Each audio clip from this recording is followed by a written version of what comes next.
শ্রী প্রিয়ব্রত মহারাজকে যখন রাজত্ব দিতে গেলেন, প্রিয়ব্রত তখন সমস্ত সব কিছু পরিত্যাগ করে বনে চলে গেলেন।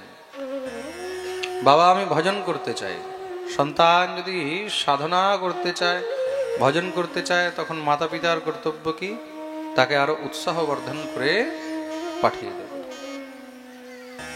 বড় পুত্র নিজের অধিকার ত্যাগ করলেন, ছোট পুত্র স্বতঃ সমস্ত অধিকার পেয়ে গেলেন। উত্তানপাদ রাজা হয়েছেন। উত্তানপাদের বিবাহ হলো, তার স্ত্রীর নাম হলো সুনীতি।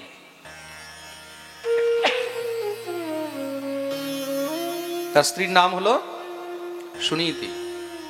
ভগবতী সুনীতির গর্ভের থেকে কোনো সন্তান হয়নি, যেই কারণে রাজা দ্বিতীয় বিবাহ করলেন। আর দ্বিতীয় রানীর নাম হলো সুরুচি। যখন থেকে সুরুচি এসেছে তখন থেকে রাজা সুনীতির প্রতি উদাসীন হয়ে গেলেন।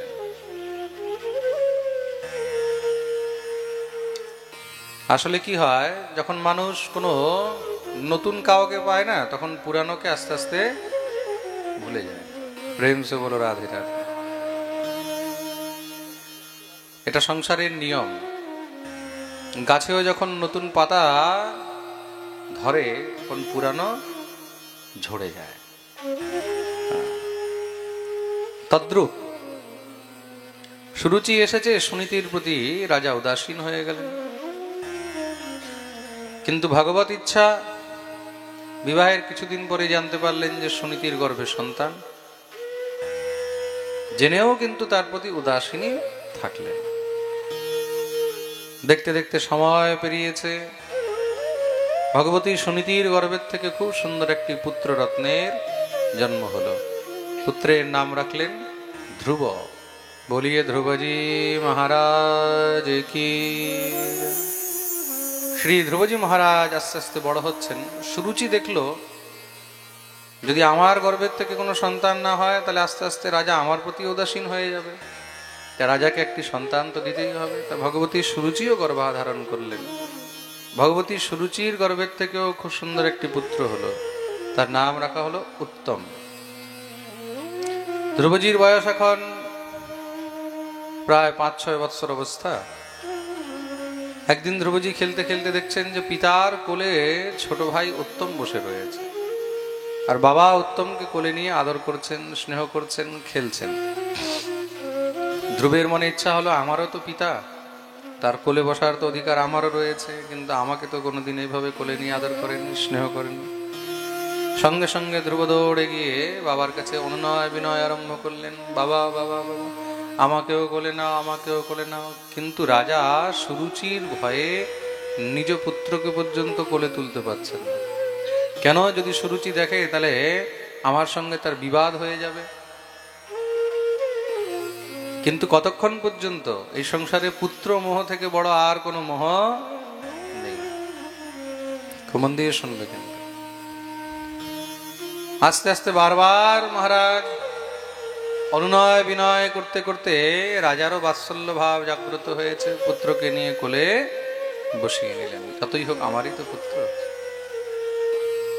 সুরুচি দূর থেকে এই দৃশ্য দেখছিল। দেখতে দেখতে সুরুচি মনে মনে ভাবছে, আজকে যদি কোলে বসেছে, তার মানে কালকে রাজ গদ্দিতেও উঠে বসবে। আর সেই দিন আসবেই কেন?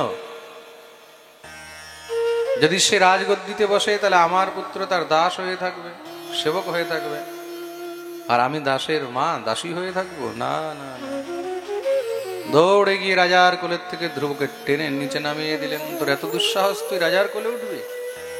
ধ্রুব তো কাঁদতে লেগেছে, মা, কিন্তু তিনি তো আমারও পিতা, তার কোলে বসার অধিকার তো আমারও রয়েছে।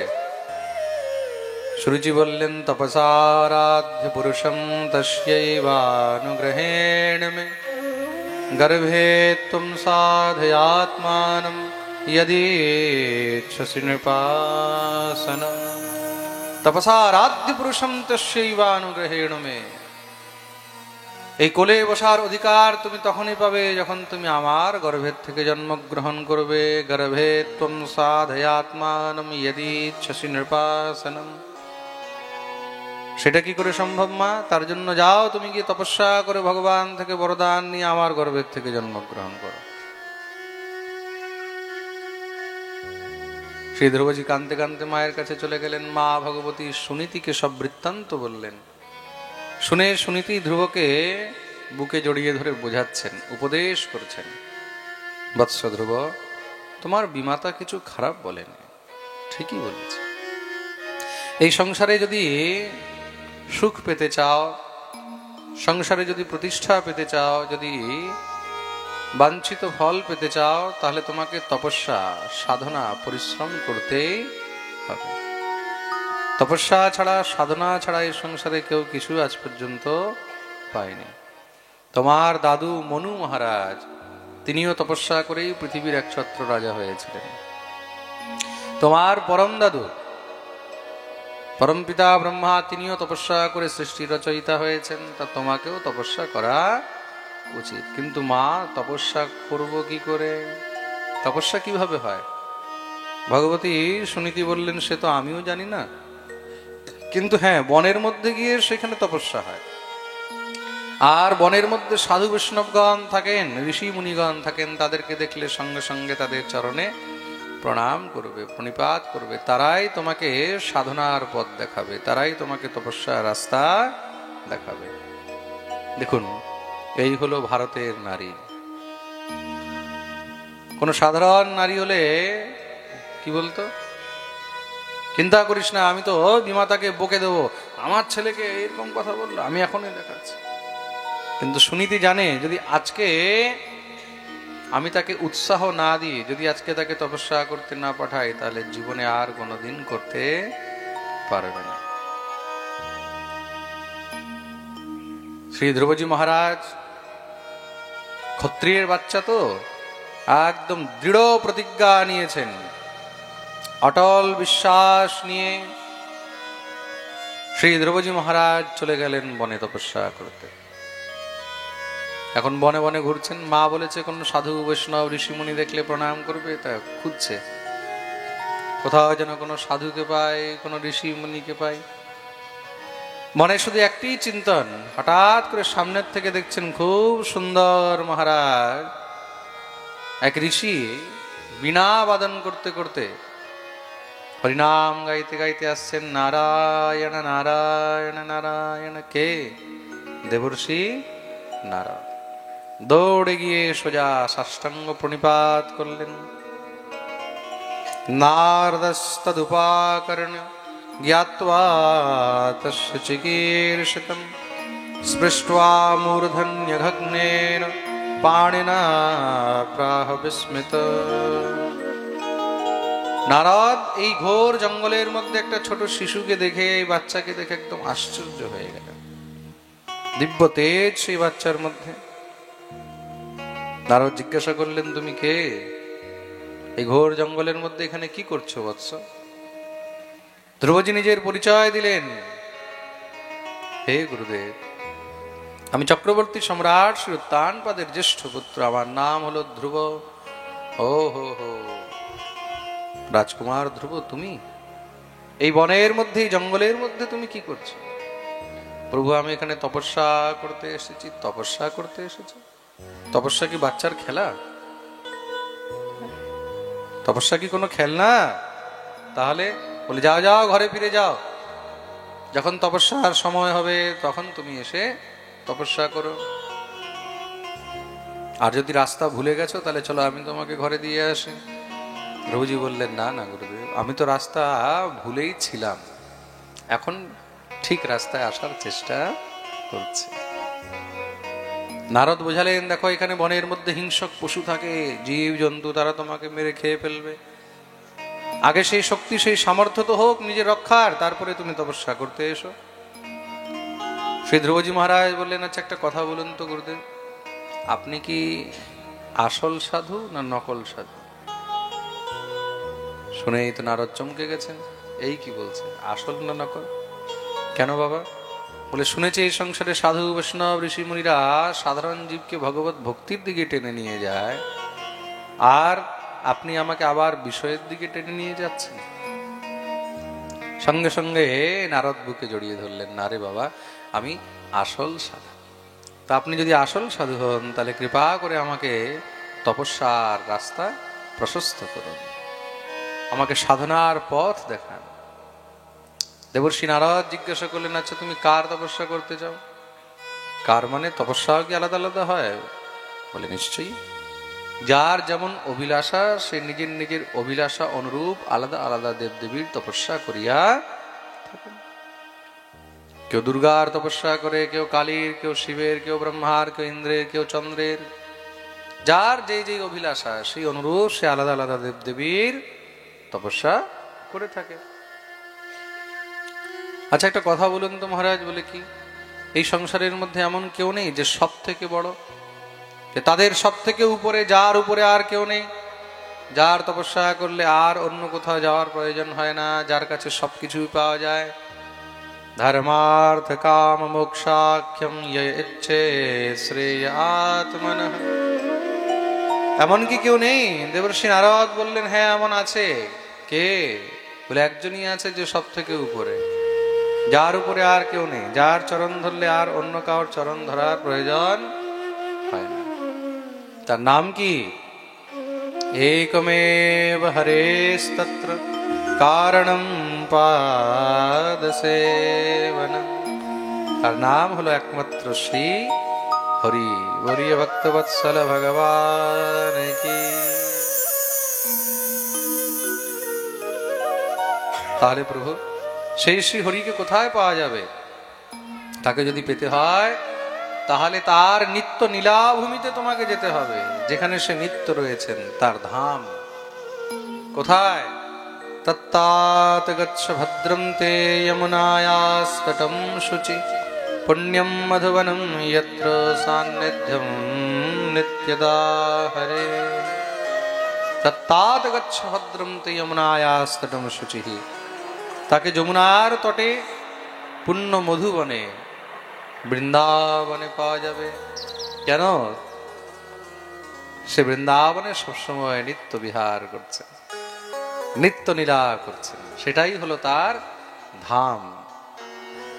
আরাধ্য ভগবান ব্রজেশ তনয়স্তদ্ধাম বৃন্দাবনম। স্তদ্ধাম বৃন্দাবনম। চক্রবর্তী বাদ বলছে, রম্যা ক্বচিদুপাসনা ব্রজবধূবর্গেণ या কল্পিতা শাস্ত্রম ভাগবতম প্রমাণমলম প্রেম্ণা পুমার্থোপমা। শ্রীচৈতন্য মহাপ্রভোর্মতমিদং তত্রাদরো ন পরঃ। আমাদের আরাধ্যকে, আরাধ্য হলেন ব্রজেন্দ্র নন্দন, আরাধ্য ভগবান ব্রজেশ তনয়। স্তদ্ধাম, তার ধাম কি? সে ধাম বৃন্দাবন। তাকে যদি পেতে হয়, আরো তাড়াতাড়ি পেতে হয়, তাহলে তোমাকে বৃন্দাবন যেতে হবে। বলে গুরুদেব তাকে দেখতে কেমন দেখা যায়? তার রূপ কেমন? দেখুন, গুরু থেকে শিষ্য কি কি পায়, গুরু শিষ্যকে কি কি দেয়, এই প্রসঙ্গের মধ্যে দেখুন। সর্বপ্রথম গুরু শিষ্যকে কি প্রদান করলেন? সর্বপ্রথম গুরু শিষ্যকে ইষ্ট প্রদান করেন। কি প্রদান করেন? জোরে বলো। ইষ্ট। নির্দিষ্টভাবে ঠাকুর দেন তাকে, যে তোমাকে এই ইষ্টের পুজো করতে হবে। প্রথম কি দিলেন? ইষ্ট। তারপরে দ্বিতীয় দিলেন ধাম। দ্বিতীয় দিলেন কি? ধাম। আর তৃতীয় দিচ্ছেন এখন রূপ। সেই ইষ্টের রূপ কিরকম, তার কোন রূপের পুজো করবে? শ্রীবৎসাঙ্গম ঘনশ্যামম পুরুষম বনমালিনম শঙ্খ চক্র গদা পদ্মেরভিব্যক্ত চতুর্ভুজম। শ্রীবৎসাঙ্গম ঘনশ্যামম, দেখতে কিরকম? একদম শ্যাম সুন্দর, একদম ঘন শ্যাম। শ্রীবৎসের চরণ চিহ্ন তার বক্ষে অঙ্কিত রয়েছে। শঙ্খ চক্র গদা পদ্মধারী, শঙ্খ চক্র গদা পদ্মের অভিব্যক্ত চতুর্ভুজম। আর তৃতীয় কি দিলেন? রূপ। এবার শিষ্য বলছেন, গুরুদেব সেই ভগবানকে কি করে পাবো? তার মন্ত্র কি, কোন মন্ত্র জপ করব? দেবর্ষি বললেন, দেখো বাবা, মন্ত্র দিলে আমি তোমার গুরু আর তুমি আমার চেলা হয়ে যাবে। দেবর্ষি নারদ যখনই বলেছেন, সঙ্গে সঙ্গে ধ্রুব চরণে পড়ে গেলেন, গুরুদেব আমি তো চেলা হওয়ার জন্য তৈরি হয়ে রয়েছি, কৃপা করে আপনি আমাকে মন্ত্র তো প্রদান করুন। নারদ বিচার করলেন, এমন শিষ্য খুঁজেও পাওয়া যাবে না। যেরকম সদ্গুরু অনেক সৌভাগ্যে পাওয়া যায়, তদ্রূপ সৎ শিষ্য কিন্তু অনেক ভাগ্যে পাওয়া যায়। অনেক সময় শিষ্য কিন্তু নিজের ভজনের প্রভাবে গুরুকে উদ্ধার করে নিয়ে চলে যায়। প্রেম সে বলো রাধে রাধে। তার জন্য সৎ শিষ্য কিন্তু অনেক ভাগ্যে পাওয়া যায়। দেবর্ষি নারদ মন্ত্র প্রদান করলেন। কি মন্ত্র দিয়েছেন? দ্বাদশাক্ষর গোপাল মন্ত্রে দীক্ষা দিলেন। ওম নমো ভগবতে বাসুদেবায়। মন্ত্রেণানেন দেবস্য কুর্যাৎ দ্রব্যময়ীং বুধঃ সপর্যাম বিবিধৈর্দ্রব্যৈর্দেশকাল বিভাগবিৎ। দীক্ষা প্রদান করলেন। তো প্রথম কি দিয়েছিলেন? ইষ্ট। মনে আছে না, ভুলে গেলে? প্রথম কি দিলেন? দ্বিতীয় কি দিলেন? ধাম। আর তৃতীয় কি দিলেন? রূপ। আর চতুর্থ কি দিলেন? মন্ত্র। চতুর্থ কি দিলেন?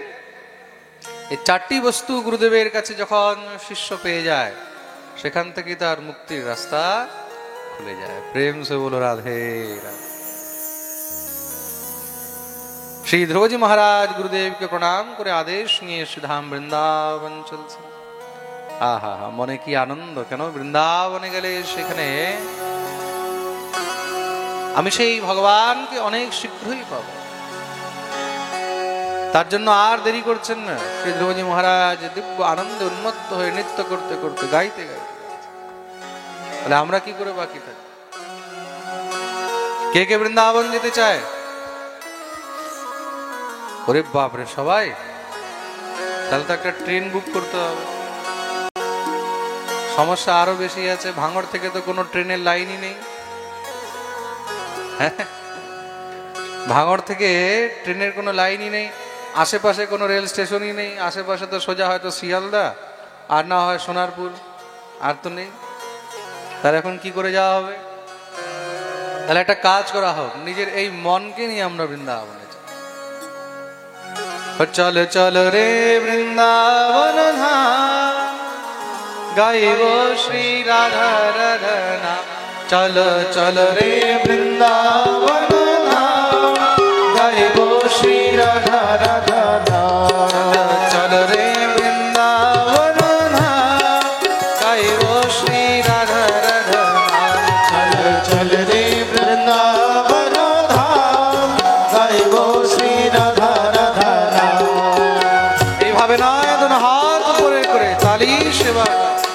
চল চল রে বৃন্দাবন ধাম, গাইব শ্রী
চরণ প্রিয় ধরে আছে শ্রী হরি যার দুয়ারে দাঁড়িয়ে চরণ গাইব শ্রী রাধার নাম। যার দ্বারে দাঁড়িয়ে চরণ গাইব শ্রী রাধা রাধা নাম। রাধা রাধা গাইব আমি শ্যামা শ্যামা গাইব রে। রাধা রাধা গাইব আমি শ্যামা শ্যামা গাইব রে। রাধা রাধা গাইব আমি শ্যামা শ্যামা গাইব রে। রাধা রাধা গাইব আমি শ্যামা শ্যামা গাইব রে। নামে লাগে না কোনোই নাম গাইব শ্রী রাধা রাধা নাম। নামে লাগে না কোনোই রাধে গাইব শ্রী রাধা রাধা নাম। হরি বল।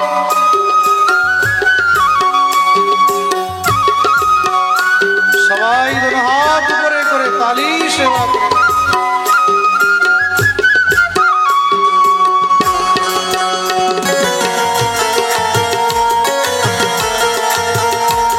वृंदावन धाम की, वृंदावन बिहारी लाल की।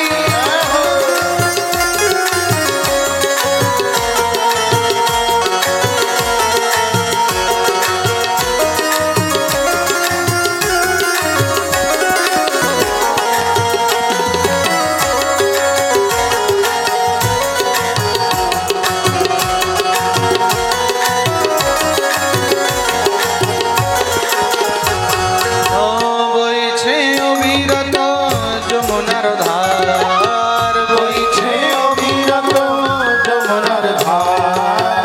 বইছে অবিরত যমুনার ধার। বইছে অবিরত যমুনার ধার। ভবসাগরের তরি করে দে পার। ভবসাগরের তরি করে দেয় পার। সফল করে সকল মনোকাম গাইব শ্রী রাধা রাধা নাম। সফল করে সকল মনোকাম গাইব শ্রী রাধা রাধা নাম। চল চল রে বৃন্দাবন ধাম গাইব শ্রী রাধা রাধা নাম। চল চল রে বৃন্দাবন ধাম গাইব শ্রী রাধা রাধা নাম।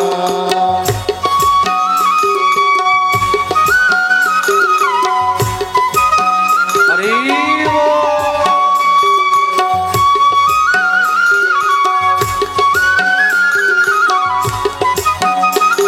वृंदावन धाम की।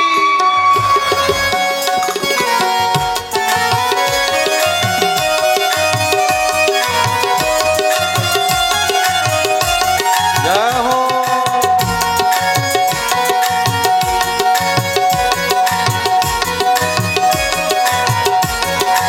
बोलिए राधा रानी की।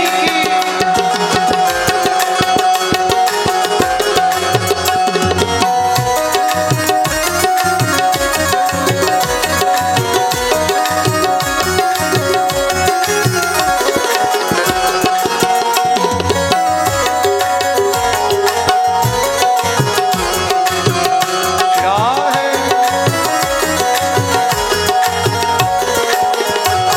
ओ सेवा कुंजरी महिमा सुंदर। सेवा कुंजरी महिमा सुंदर। सेवा कुंजरी महिमा सुंदर। सेवा कुंजरी महिमा सुंदर। রাসলীলা নিত্য করেছেন গিরিধর। রাসলীলা নৃত্য করেছেন গিরিধর। যার চরণের অভিলাষী শ্যাম গাইব শ্রী রাধা রাধা নাম। যার চরণের অভিলাষী শ্যাম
ও শ্রী রাধা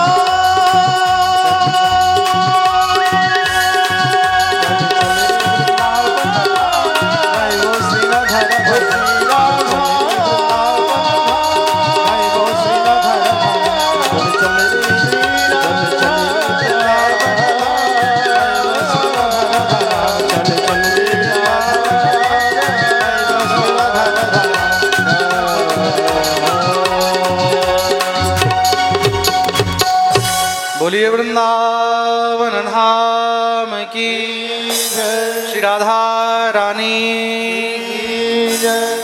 সবাই নিজের নিজের জায়গায় বসে যাবেন যারা যেখানে আছে ও চলো চলো রে বৃন্দাবন ধাম গাইব শ্রী ও চলো চলো রে বৃন্দাবন ধাম গাইব শ্রী রাধা রাধা নামে লাগে না নামে লাগে না কোনো দাম গাইব শ্রী চলো চলো রে বৃন্দাবন ধাম গাইব শ্রী রাধা রাধা রাধা রানী কি যারা দাঁড়িয়ে আছে তারা তাড়াতাড়ি বসে যাবে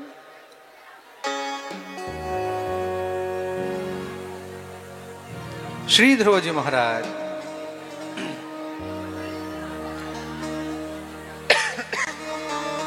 দেখুন আপনারা কথা বললে কিন্তু এইভাবে আমি বলতে পারবো না হয়তো আপনাদেরকে চুপ হতে হবে না তো আমাকে চুপ হতে হবে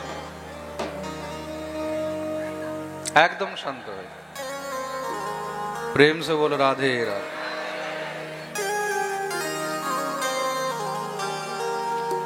শ্রী ধ্রুবজি মহারাজ মধুবনে এসে উপস্থিত হলেন মধুবনে এসে যমুনায় স্নান ইত্যাদি করে প্রাণায়াম ধ্যান ইত্যাদি করে শ্রী ধ্রুবজি মহারাজ তপস্যা আরম্ভ করেছে গুরুদেব যেইভাবে বিধি বিধান বলেছেন শ্রী ধ্রুবজি মহারাজ ঠিক সেইভাবেই সমস্ত বিধি বিধান দিয়ে জপ আরম্ভ ত্রিরাত্রান্তে ত্রিরাত্রান্তে কপিত্থ বদরাসনঃ তপস্যা আরম্ভ হয়েছে এবার প্রথম মাস কিভাবে তপস্যা হচ্ছে ত্রিরাত্রান্তে ত্রিরাত্রান্তে কপিত্থ বদরাসন তিন রাত্রি পরে মানে 3 দিন পরে শ্রী ধ্রুবজি মহারাজ একদিন শুধুমাত্র কোনো জিনিস গ্রহণ করছেন আর কোনো জিনিস বলতে কি কপিত্থ ফল কপিত্থ ফল মানে কপিত্থ মানে কি বাংলায় যেটাকে কদবেল বলে কি বলে কদবেল হিন্দিতে বলে ক্যাঁথ ফল হ্যাঁ বেলের মতন হয় দেখতে অনেক জায়গায় বাংলায় বিক্রিও করে চাটনি বানিয়ে টকটক হয় খেতে খেয়েছো কদবেল আহা প্রেম সে বলো রাধে রাধে তেঁতুল আর কদবেল মনে পড়লেই জিভে জল চলে আসবে ত্রিরাত্রান্তে ত্রিরাত্রান্তে কপিত্থ বদরাসনঃ 3 দিন পরে পরে শুধু একটি কদবেল খেয়ে তারপরে আবার তপস্যায় বসে যান বলে অন্য কিছু ছেড়ে কদবেলই কেন খেলেন বলে তার কারণ রয়েছে কি কারণ রয়েছে বলে যে কপিত্থ ফল না এই কপিত্থ ফল কিন্তু গণেশের অত্যন্ত প্রিয় কার প্রিয় গণেশ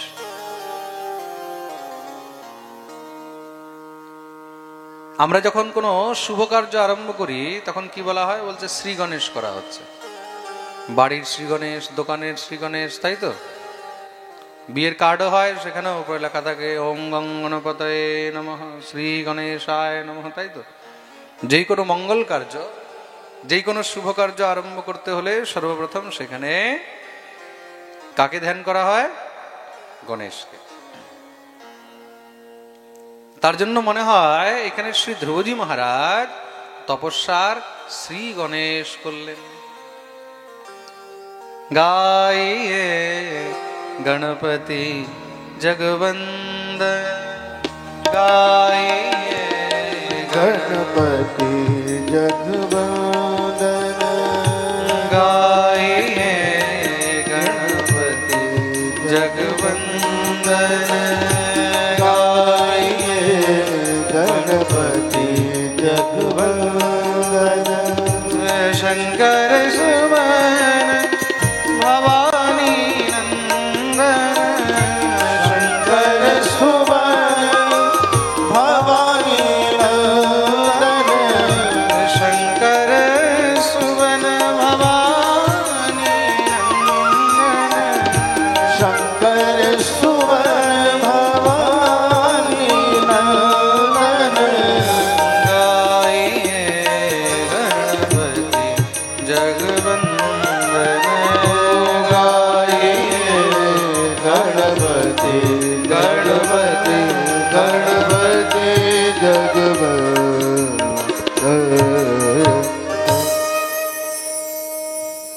মনে হয় এখানে তপস্যা শ্রী গণেশ করলেন। গজাননম ভূত গণাদিসেবিতম কপিত্থ জম্বু ফলচারু ভক্ষণম, কপিত্থ জম্বু ফলচারু ভক্ষণম। গণেশের অত্যন্ত প্রিয় দুইটি ফল কি কি? কপিত্থ আর জম্বু মানে জাম। ফলচারু ভক্ষণম উমাসুতম শোক বিনাশকারকম নমামি विघ्नेश्वर पाद पंकजम। बोलिए गणपति भगवान की।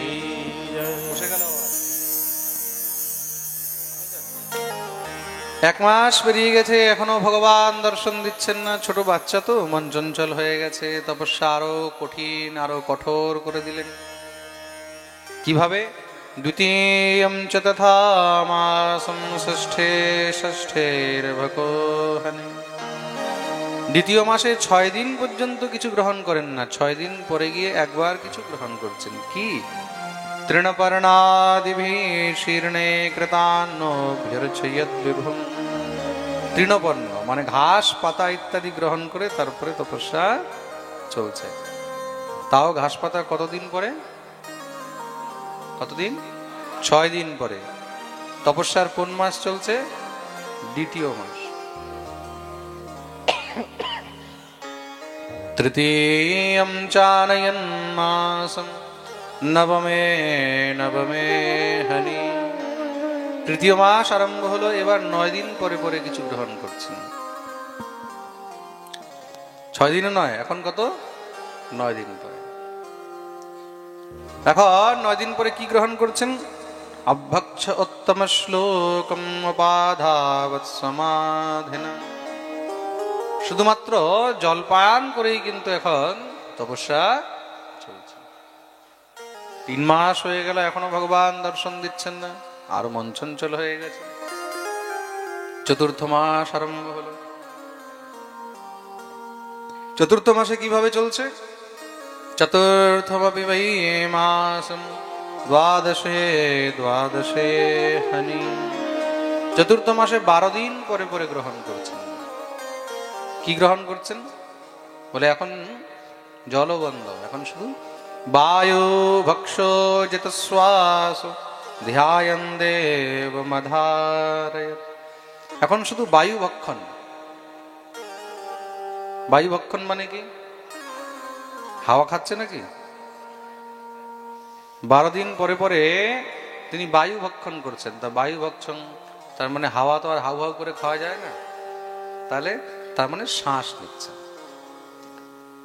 12 দিন পরে একবার শ্বাস নিচ্ছে, বিচার করে। এটা হলো যোগের ক্রিয়া। মহাপুরুষগণ যখন যৌগিক ক্রিয়ায় বসে থাকেন তখন তারা নিজের শ্বাস প্রশ্বাসের উপরেও বিজয় প্রাপ্ত করে নেন। তখন শ্বাস নেওয়ারও প্রয়োজন হয় না। শ্বাসের প্রণালীকে অবরুদ্ধ করে যৌগিক ক্রিয়া দ্বারা প্রাণায়াম, পুরক, কুম্ভক, রেচক ইত্যাদি ক্রিয়া দ্বারা নিজের প্রাণ বায়ুকে জিতে যোগীগণ কি করেন? শ্বাস নেওয়াও বন্ধ করে দেন, আর জলের ভিতরেও বসে তারা তপস্যা করতে পারেন। যেরকম সৌভরী ঋষি, তিনি জলের ভিতরে বসে তপস্যা করেছিলেন। তো জলের ভিতরে শ্বাস কি করে পাবে? তার মানে কি শ্বাস নেওয়ারও প্রয়োজন তার, বায়ুকে অবরুদ্ধ করে নিয়েছেন ভিতরে। চতুর্থ মাস চলছে, এখনো ভগবান দর্শন দিলেন না। পঞ্চমে মাস্যন প্রাপ্তে জিতস্বাসো নৃপাত্মজঃ। পঞ্চম মাস আরম্ভ হলো। এবার শ্রী ধ্রুবজি মহারাজ কি করলেন? জিতস্বাসো নৃপাত্মজঃ, শ্বাসের উপরে বিজয় প্রাপ্ত করে নিয়েছেন। এতদিন যে 12 দিন পরে পরে শ্বাস নিচ্ছিলেন, সেটাও বন্ধ করে দিলেন। এখন আর শ্বাসও নিচ্ছেন, বায়ুকে অবরুদ্ধ করে নিয়েছেন। তাও ভগবান আসছেন না। বাচ্চা তো আরো চঞ্চল হয়ে যাচ্ছে, অন্তরে শুধু একমাত্র গোবিন্দকে ধ্যান করছেন, হে প্রভু কবে আসবে। 6 মাস আরম্ভ হয়েছে। এবার কি করলেন? ষষ্ঠম মাসে তিনি প্রাণ বায়ুকেও জিতে নিয়েছেন। এক পায়ের অঙ্গুষ্ঠের উপরে দাঁড়িয়ে তিনি প্রাণ বায়ুর উপরে বিজয় প্রাপ্ত করে নিলেন। মানে এখন বায়ুর স্পর্শ পর্যন্ত গ্রহণ করছেন না। অনেক সময় কি হয়, নাক দিয়ে শ্বাস না নিয়েও যোগীগণ দেহ দ্বারা বায়ু স্পর্শ নিয়েও কিন্তু জীবিত থাকেন। শ্রী ধ্রুবজি মহারাজ এখন প্রাণ বায়ুর উপরেও বিজয় প্রাপ্ত করে নিয়েছে। মানে বায়ুরও স্পর্শ আর শরীরের সঙ্গে তিনি হতে দিচ্ছেন। এখন তো বায়ু অবরুদ্ধ হয়ে গেছে। হাওয়া যদি বন্ধ হয়ে যায় তাহলে কি হবে? চরাচর জগতের মধ্যে কেউ বাঁচবে? আমাদের সবার প্রাণ তো বায়ুর সঙ্গে জড়িত রয়েছে, প্রাণ বায়ু। তার জন্য কি বলা হয়? প্রাণ বায়ু। প্রাণ জল তো বলা হয় না, প্রাণ অগ্নি তো বলা হয় না, তাহলে কি বলা হয়? প্রাণ বায়ু। আমাদের প্রাণের সম্বন্ধ হলো বায়ুর সঙ্গে। বায়ু বন্ধ হয়ে যাবে, প্রাণ আপনি আপ। সমস্ত সব দেবতাগণ ভয় পেয়ে গেলেন, দৌড়ে গোবিন্দের কাছে গিয়ে উপস্থিত হয়েছেন, দিব্য স্তুতি আরম্ভ করলেন। নৈবম বেদামো ভগবন প্রাণরোধম চরাচরস্যাখিল সত্ত্বধাম্নঃ বিধেহি তন্নো বৃজনাৎ বিমোক্ষম প্রাপ্তা বয়ম ত্বাম শরণম শরণ্যম। হে জগদীশ্বর, হে জগৎপতি, আমরা সবাই তোমার শরণে এসেছি, রক্ষা করো, রক্ষা করো, রক্ষা করো। কি হয়েছে? তোমার এক ছোট্ট শিশু ভক্ত, এক ছোট বাচ্চা 6 মাসের কঠোর তপস্যায় সমস্ত সংসারকে কাঁপিয়ে দিয়েছে। যদি তুমি শীঘ্র তাকে দর্শন না দাও তাহলে সৃষ্টি নষ্ট হয়ে যাবে। ভগবান বললেন, তাই নাকি? তাহলে আমি তাকে দর্শন দিতে নয়, আমি তার দর্শন করতে যাব। একবার আমিও তো দেখি এমন আমার কোন ভক্ত যে 6 মাসের তপস্যায় পুরো জগৎকে কাঁপিয়ে দিয়েছে। জীবনে যদি সাধনাও করতে হয় তাহলে সাধনা এমন করবে যেন ভগবানকেও তোমার কাছে দৌড়ে আসে। প্রেম সে বলো রাধে। ভগবান আর দেরি করেননি, সঙ্গে সঙ্গে গরুড়ের উপরে এসে ভগবান উপস্থিত হলেন। বলিয়ে গরুড় গোবিন্দ ভগবান কি জয়। ধ্রুবকে ডাকছেন প্রভু, বৎস ধ্রুব। কিন্তু ধ্রুব অন্তর হৃদয়ে গোবিন্দের চিন্তনে এত মগ্ন হয়ে রয়েছেন, সামনে স্বয়ং ভগবান সে দাঁড়িয়ে ডাকছে, তাও ধ্রুব শুনতেও পাচ্ছে। এটা হলো একাগ্রতা, এটা হলো একাগ্রতা। একনিষ্ঠ ভাবে অনন্যাস চিন্তয়ন্ত মাম, যেটা ভগবান গীতায় বলছে, একদম অনন্য ভাবে। ভগবান দেখলেন যতক্ষণ পর্যন্ত তার অন্তর হৃদয়ে আমার ছবি আছে, আমার চিন্তন চলছে, ততক্ষণ আর বাইরে তাকাবেও না। ভগবান কি করলেন? তার হৃদয়ের থেকে নিজের সেই ছবিকে একদম কেড়ে নিলেন। অন্তর হৃদয়ে যখন আর প্রভুকে দেখতে পাচ্ছে না, মন চঞ্চল হয়ে গেল, চোখ খুলতেই সামনে দেখছে স্বয়ং ভগবান শ্রীহরি। সঙ্গে সঙ্গে দৌড়ে গিয়ে চরণে সাষ্টাঙ্গ প্রণাম করেছেন, ভগবানের স্তুতি করতে চায়। কিন্তু ছোট বাচ্চা তো, এখনো তো সেই জ্ঞান নেই কিভাবে স্তুতি করা উচিত, ভগবানকে কি বলা উচিত। বড় বড় জ্ঞানী, গুণী, বিজ্ঞ, অভিজ্ঞ, বড় বড় বিদ্বান, তারাও ভগবানের সামনে মহারাজ শব্দ বের করতে পারে না। সামনে যদি কোনো মহৎজন চলে আসে, কোনো জ্ঞানী গুণী, কোনো বিশিষ্ট লোক চলে আসে না, তখন মুখের থেকে কথাও বের হয় না। প্রেম সে বলো রাধে রাধে, আমাদের হয়ে যায়। শ্রী ধ্রুবজি মহারাজ স্তুতি করতে চায় ভগবান। এখানে যখনই ধ্রুবের মনের উৎকণ্ঠা দেখলেন, সঙ্গে সঙ্গে কি করলেন? কৃতাঞ্জলিম ব্রহ্মময়েন কম্বনা পস্পর্শবালম কৃপয়া কপোলে, নিজের বাম হস্ত দিয়ে ভগবান ধ্রুবের গালে স্পর্শ করে দিলেন। যেরকম অনেক সময় কি হয়, বড়রা বাচ্চাদেরকে আদর করে না, এইভাবে মনে হয় এইভাবেই গালে স্পর্শ করে ভগবান স্নেহ করলেন। ভগবত স্পর্শ প্রাপ্ত করেই শ্রী ধ্রুবজি মহারাজের অন্তরে মনে হয় সমস্ত বেদ, বেদান্ত, শাস্ত্র গ্রন্থ সব সঞ্চারিত হয়ে শ্রী ধ্রুবজি মহারাজ একদম ধড়াধড় ধড়াধড় ভগবানের স্তুতি আরম্ভ করে দিলেন। ইয়ন্তঃ প্রবিশ্য মম বাচমিমাং প্রসুপ্তাং সঞ্জীবয়ত্যখিল শক্তিধর স্বধাম্না अन्याश्च हस्तचरणश्रवणत्वगादीन् प्राणान् नमो भगवते पुरुषाय तुभ्यम्। एकस्त्वमेव भगवन्निदमात्मशक्त्या मायाख्ययोर्गुणया महदाद्यशेषम् सृष्ट्वानुविश्य पुरुषस्तदसद्गुणेषु नानेव दारुषु विभावसुवद्विभासु। দিব্য ভগবানের স্তুতি করেছেন, ভগবান প্রসন্ন হলেন।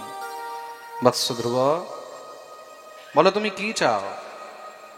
শ্রী ধ্রুবজি মহারাজ বললেন, প্রভু আপনাকে পেয়ে সংসারে আর কোনো বস্তু পাওয়ার অভিলাষা নেই।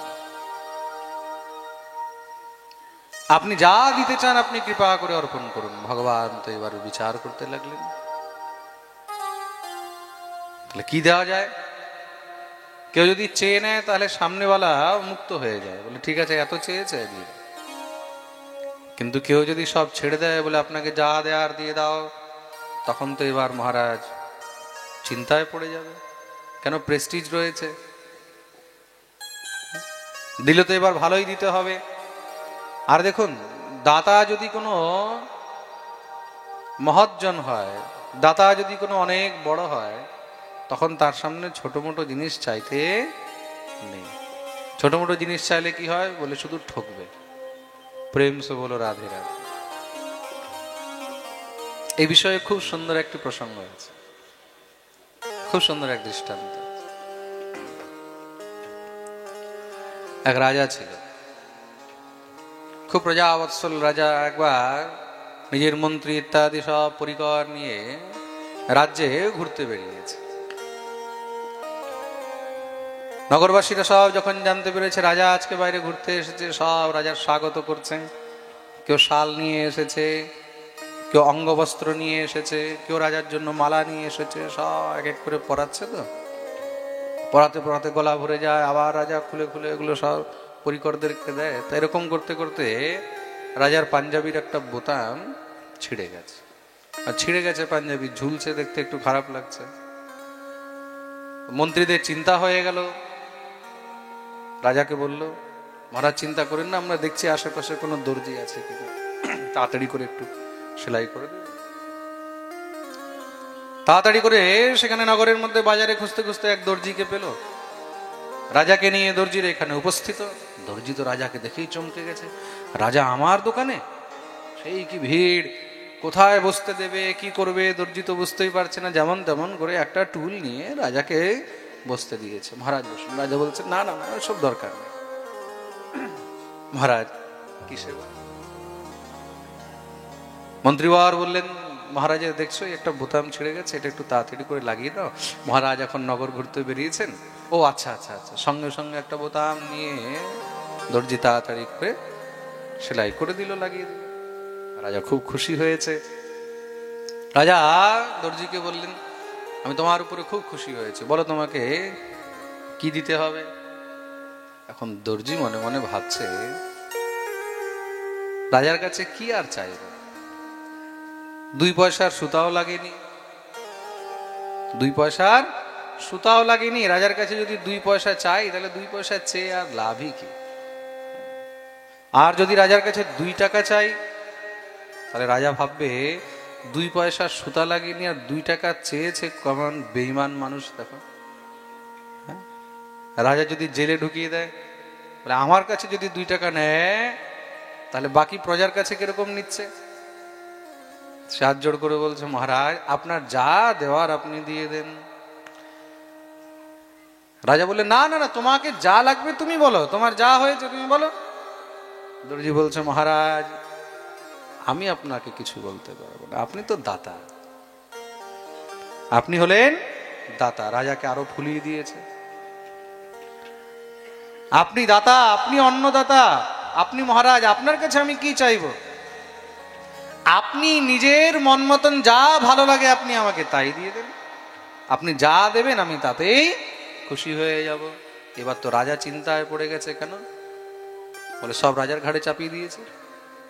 এখন তো রাজার মান সম্মানে চলে এসেছে। রাজা এবার মনে মনে ভাবছে 2 পয়সার সুতা লাগেনি, আমি যদি 2 পয়সা দিই মানুষ ছিছি করবে, আর যদি 2 টাকা দিই তাও সবাই বলবে এই কেমন রাজা। একটা দর্জিকে মাত্র 2 টাকা দিয়ে চলে গেল। এখন রাজাও চিন্তায় পড়ে গেছে, কি দেব? তা রাজা তো রাজার স্ট্যাটাস হিসাবে দেবে। তা রাজা বিচার করে দেখলো তাহলে এমন কিছু দিতে হবে যেন আমার মান সম্মানও থেকে যায়, চারিদিকে যেন সবাই আমার নাম করে।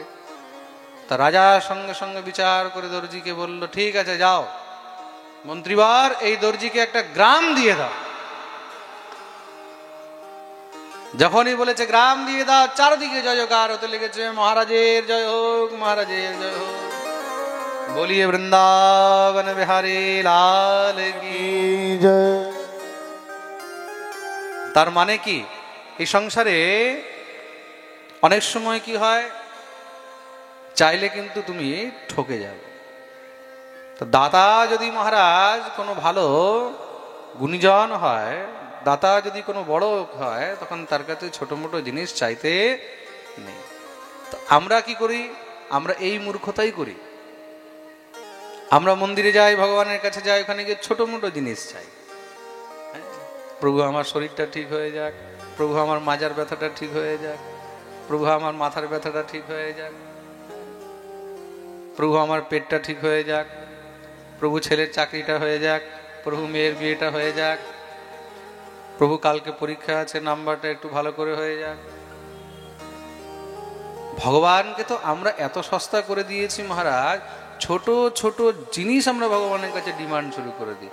আর এইসব তো ছাড়ো, লুড্ডু খেলতে খেলতে ভগবানকে 10 বার ডাকি, প্রভু একটা ছক্কা, ভগবান একটা ছক্কা,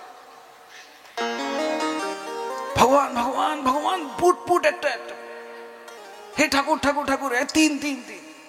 আরে ভগবান, ভগবান তোমার লুড্ডু খেলারও ঠেকা নিয়ে রেখেছে। আচ্ছা ভক্তরে ভাই, এইগুলো হলো আমাদের ডিমান্ড। প্রেম সে বলো রাধে রাধে। তা চাইলে এমন চাইবে যেন তোমাকে দ্বিতীয়বার আর চাইতেই না। প্রেম সে বলো রাধে। তাই এখানে শ্রী ধ্রুবজি মহারাজ সব ঠাকুরের চরণে ছেড়ে দিলেন, বলে প্রভু আপনি যা দিতে চান তাই দেন। ভগবান বরদান দিলেন, যাও তুমি 36,000 বৎসর পর্যন্ত রাজত্ব করবে। বলিয়ে ভক্তবৎসল ভগবান কি। ভগবান অন্তর্ধান হয়েছেন, শ্রী ধ্রুবজি মহারাজ ভগবত দর্শন প্রাপ্ত করে সেখান থেকে ফিরছেন। এদিকে কি হয়েছে, রাজা উত্তান পা যখন খবর পেলেন আত্মগ্লানিতে ভরে গেলেন। আমি স্ত্রী আসক্ত হয়ে নিজের পুত্রকে ঘর থেকে বের হতে দেখলাম, আর আমার পুত্র ভগবত দর্শন করে আসছে, তার মানে আমার বংশ ধন্য হয়ে গেল। নিজে গিয়ে পুত্রকে স্বাগত করে নিয়ে এসছেন, ধুমধাম করে স্বাগত হলো। চারদিকে ভিড় লেগে গেছে ধ্রুবকে দেখার জন্য। কিন্তু তার মধ্যে ধ্রুবের বিমাতা সুরুচি লজ্জায় আর সামনে আসছে, মুখ দেখাবো। যাকে আমি ধাক্কা দিয়ে ঘর থেকে বের করেছিলাম তার সামনে কি করে মুখ দেখাবো? কিন্তু ধ্রুব কি করলেন, সব থেকে আগে খুঁজে নিজের বিমাতাকেই বের করেছে, গিয়ে সোজা বিমাতার চরণে প্রণাম করলেন, সুরুচি বুকে জড়িয়ে ধরে কাঁদতে লেগেছে। বৎস ধ্রুব, আমি তোমাকে এত অপমান করলাম, এত কষ্ট দিলাম, আর তুমি এসে আমাকে প্রণাম করবে? ধ্রুব বলছেন, মা তুমিই তো হলে আমার প্রথম, তুমি যদি না হতে তাহলে আজকে আমি গোবিন্দ দর্শন পেতাম। এই সংসারে কেউ যদি তোমাকে ধাক্কা দিয়েও ঠাকুরের কাছে নিয়ে যায়, কেউ যদি তোমাকে টেনে ঠাকুরের কাছে নিয়ে যায়, গালি দিয়েও ঠাকুরের কাছে নিয়ে যায়, তাহলে মনে করবে সে তোমার পরম বন্ধু। আর কেউ যদি তোমাকে মিষ্টি মিষ্টি কথা বলে ভগবান থেকে দূরে নিয়ে যায়, তাহলে বুঝে যাবে সে তোমার পরম শত্রু। প্রেম সে বলো রাধে। পিতা উত্তানপাদ পুত্র ধ্রুবকে রাজগদ্দি অর্পণ করে বনগমন করলেন। ধ্রুবের দুই পুত্র হয়েছে, উৎকল আর বৎসর। ধ্রুবের ছোট ভাই উত্তম শিকার খেলতে বনে গেছিল, সেখানে এক যক্ষ তাকে যুদ্ধে মেরে দিয়েছে। ভাইয়ের মৃত্যুর প্রতিশোধ নেওয়ার জন্য তিনি যক্ষদের সঙ্গে যুদ্ধ করে হাজার হাজার যক্ষদেরকে মারতে লাগলেন। যক্ষাধিপতি কুবের ব্রহ্মার কাছে গিয়ে প্রার্থনা করেছেন, প্রভু এই যুদ্ধ বন্ধ করা, না হলে সমস্ত যক্ষদের বংশই শেষ করে দেবে ধ্রুব। ব্রহ্মা মনু মহারাজকে পাঠালেন, মনু যাও তোমার নাতিকে গিয়ে বোঝাও এই যুদ্ধ বন্ধ করা। মনু মহারাজ এসে ধ্রুবকে উপদেশ করলেন, যুদ্ধ বন্ধ করিয়েছেন। ধ্রুব, তোমার ভাইকে একটি যক্ষ মেরেছে, তার বদলে তুমি হাজার হাজার যক্ষদেরকে মেরে দিলে, এটা অনেক বড় অন্যায় করেছো, অপরাধ করেছো। কাউর পাপের সাজা অন্য কাউকে দেওয়া যায় না, যে দোষ করেছে সাজা শুধু তাকেই দিতে হয়। বর্তমান যুগে কি হয়, বর্তমান যুগে দোষ একজন করে, সাজা পুরো পাড়াকে ভোগ করতে হয়, তাই তো? একজন দোষ করেছে, দেখা গেল পুরো পাড়াকেই মহারাজ ভুগতে হচ্ছে, পুরো পাড়াতে গিয়ে অত্যাচার শুরু করে দিচ্ছে, আগুন লাগিয়ে দিচ্ছে, মেরে দিচ্ছে। মহাপাপ, বন্ধ করো এসব। ধ্রুবজি মহারাজ যুদ্ধ বন্ধ করলেন, সমস্ত যক্ষগণ এসে আশীর্বাদ দিয়েছেন ধ্রুবকে।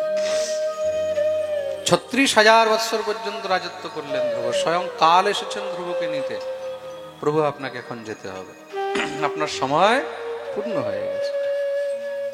ধ্রুব বললেন, তাহলে আমাকে নিয়ে চলো। কাল বলছেন, প্রভু আপনাকে স্পর্শ করার আমার মধ্যে সামর্থ্য নেই। এই কি, কাল যদি স্পর্শ না করে তাহলে আমি যাব কি করে? কাল মানে কি? মৃত্যু। মৃত্যুই তো কাউকে নিয়ে যাবে এখান থেকে। মৃত্যু যদি কাউকে গ্রাস না করে, সে পৃথিবী থেকে যাবে কি করে? কাল স্বয়ং বলছে, হে ধ্রুবজি, আপনার জন্য স্বয়ং বৈকুণ্ঠ থেকে বিমান পাঠিয়েছেন ভগবান, সশরীর আপনি সেই বিমানে বসে যাবেন। ভগবান আপনার জন্য একটি আলাদা লোক ঠিক করে রেখেছেন। আহা, বিচার করে দেখো, ধ্রুবের জন্য না স্বর্গ না বৈকুণ্ঠ, ভগবান একটি আলাদা বিশেষ করে লোক তৈরি করেছেন। শ্রী ধ্রুবজি মহারাজ বিমানে বসতে যাচ্ছেন, কাল মাথা নিচু করে বসে গেছে, প্রভু নিজের চরণ আমার মস্তকে রেখে আপনি বিমানে উঠলেন। তুমি তো বললে আমাকে স্পর্শ করতে পারবে না। কাল বলছেন, প্রভু আমি স্পর্শ করতে পারবো না, কিন্তু আপনি তো কৃপা করে আমাকে স্পর্শ করতে পারবেন। তার লাভ কি হলো? বলে, সংসারে কেউ এটা তো বলবে না যে ধ্রুব কালকে স্পর্শ করেন। সে ধ্রুবজি মহারাজ কালের মস্তকে চরণ রেখে বিমানে উঠে বসেছেন। ভগবত প্রদত্ত সেই লোকে শ্রী ধ্রুবজি মহারাজ উপস্থিত হলেন, তার নামই হলো ধ্রুবলোক। আজও শ্রী ধ্রুবজি মহারাজ সেই ধ্রুবলোকে বিদ্যমান রয়েছে। বলিয়ে ধ্রুবজি মহারাজ কি।